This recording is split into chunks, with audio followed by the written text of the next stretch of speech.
So you clicked on this video to learn how to read signs from the universe, and that's exactly what we're going to speak about today.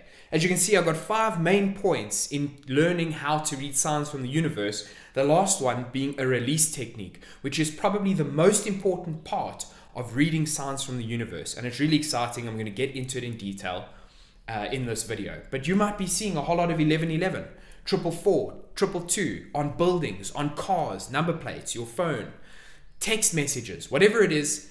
This is how to read signs from the universe. What's up, you guys? My name is Mitch, and I help make spirituality practical so that you can use it to manifest your dreams. Now, these are 5 important points in reading signs in the universe. There are more. You can learn a whole lot more, but what this is specific for is how you can see things and understand the deeper meaning behind it and the relevance in your life. So it's about getting specific with you and your experience with the signs the universe gives to you.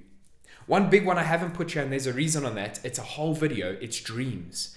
And I'll speak to you guys at a later stage about that. If you want to see a video on how to interpret your dreams, which are signs from the universe, then like this video so I know that you want to see that content, and subscribe to the channel so that you can see when I release that video.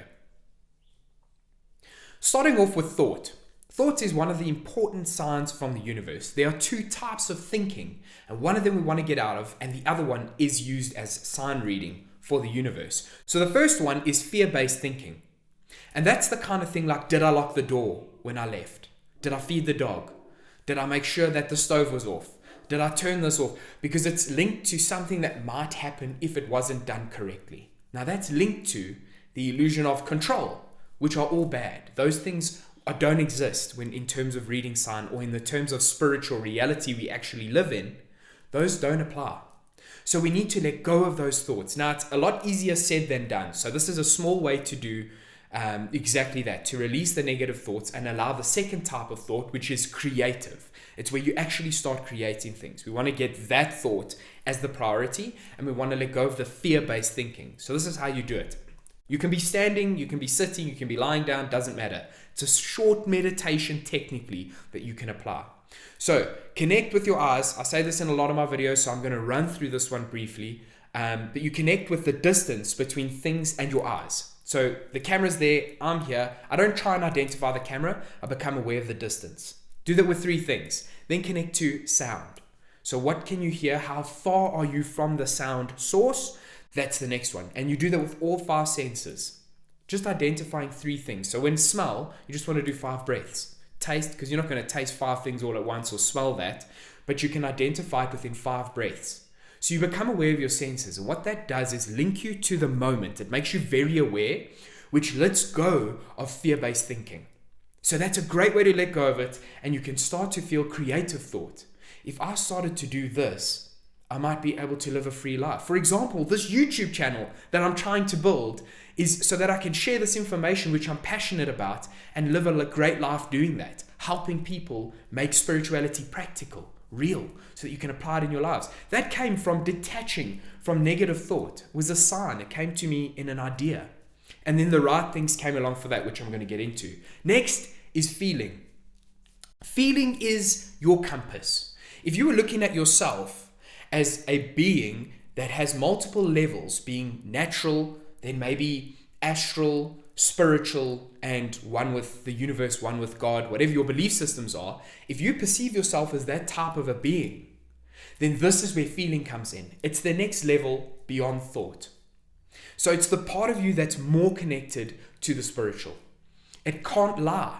You have a feeling, that feeling is authentic to you. If you're feeling guilt for something, your mouth can say it a very different way to what you're truly feeling. You can justify it with words, but what you're feeling can't be avoided.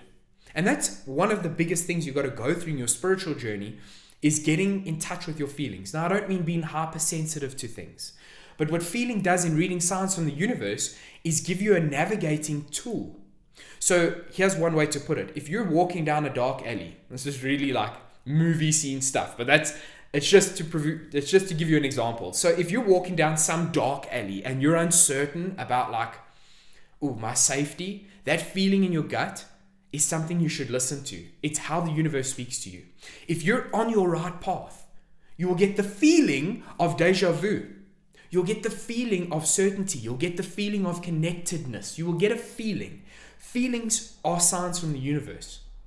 Now, oftentimes we think that they're a consequence of circumstance, which just isn't true. Your feeling is something you own and can control. So the law of reversibility is a big one. When you get the sign of feeling, like, oh, I've got a feeling of like inspiration. The law of reversibility is so big because it basically speaks about how a circumstance can create a feeling, therefore a feeling can create a circumstance. And when you start reading the signs, you start to take control of your feeling at a much higher level. And it becomes very clear to you what's going on around you, but at the same time, how to navigate your own life.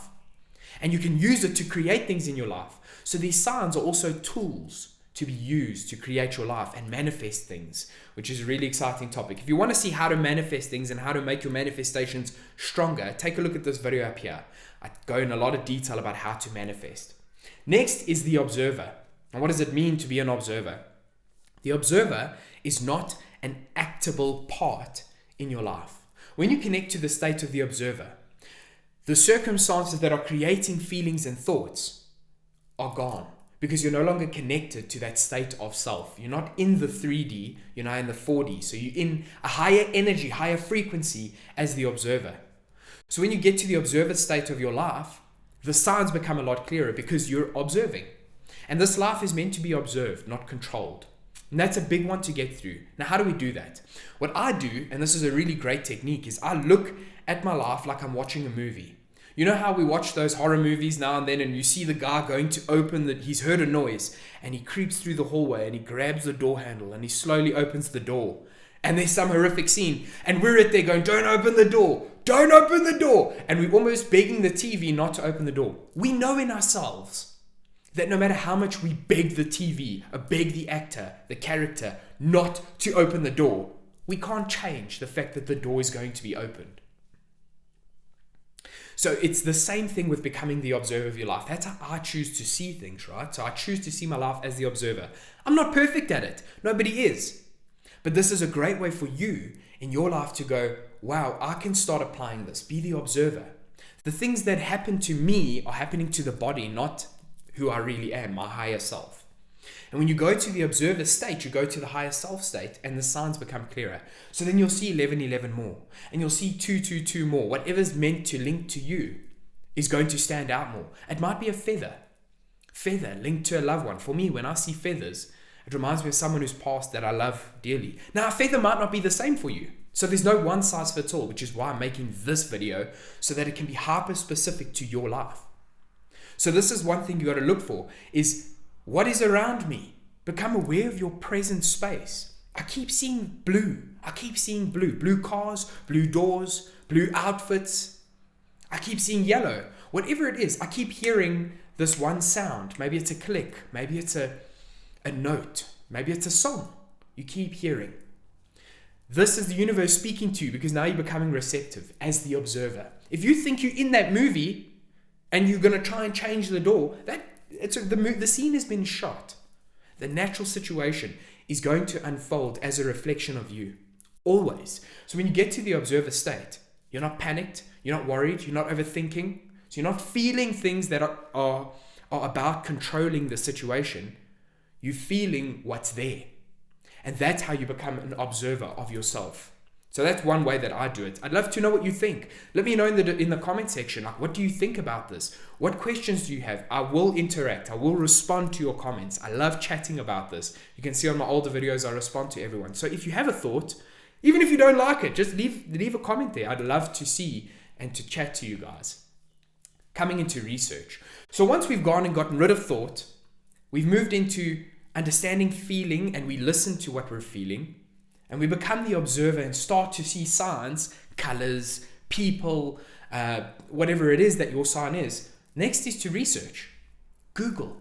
What is the meaning of 222? I had someone comment on my video that I released on Friday. And he was saying, I've been seeing 222 a lot. And I went and literally Googled it. And it happened to be the right message. So you might click angel number meaning of 222. You might just click 222 spiritual meaning. But it will be what's there for you. And you will see it has relevance in your life. So in this specific case, it was like the meaning of 222 was to sort of trust the universe. It was trust the universe and trust that things are going to happen the way they need to. And when he asked, I've been seeing 222 a lot, that's what happened to find me, and that's what I posted there. So that's part of what he's manifesting to learn in his own life. It's a sign of abundance. So you guys must research. What is the spiritual meaning of? What is the angelic meaning of? Whatever you feel connected to ask, Google it and read what comes up. Because why would this video have found you if you weren't trying to read signs from the universe? Why would you have clicked it? Why would you be watching to this point if it's not meant for you? So when you Google, the same rules apply. That's what's meant for you. And when you become more observant, certain things start to happen. Your dreams become more vivid. Deja vu starts happening a lot. You start to get more connected with your calling. And I don't mean that esoteric. I mean it practically. I feel better in this situation. I feel more authentic in this situation. That's what starts to happen when you start to listen to the signs and act accordingly. Act within that passion. It's not about doing the fearful thing. It's not about that. It's about connecting to authenticity. And lastly, the release technique. This is the biggest point I could possibly make about reading signs from the universe. And the universe will send them in a lot more abundance and more clearly if you get this right. The release technique is letting go of the sign. Now you might think, wow, I've got to apply it. Because it can breed fear. Your ego will find a way to turn that into fear. So when you release the fear, it's never meant to make you scared. Why be put on this earth to experience things if you're meant to be scared of things? I heard this saying, I think it was from Alan Watts. Too many people tread through life super carefully, hoping to make it safely to death.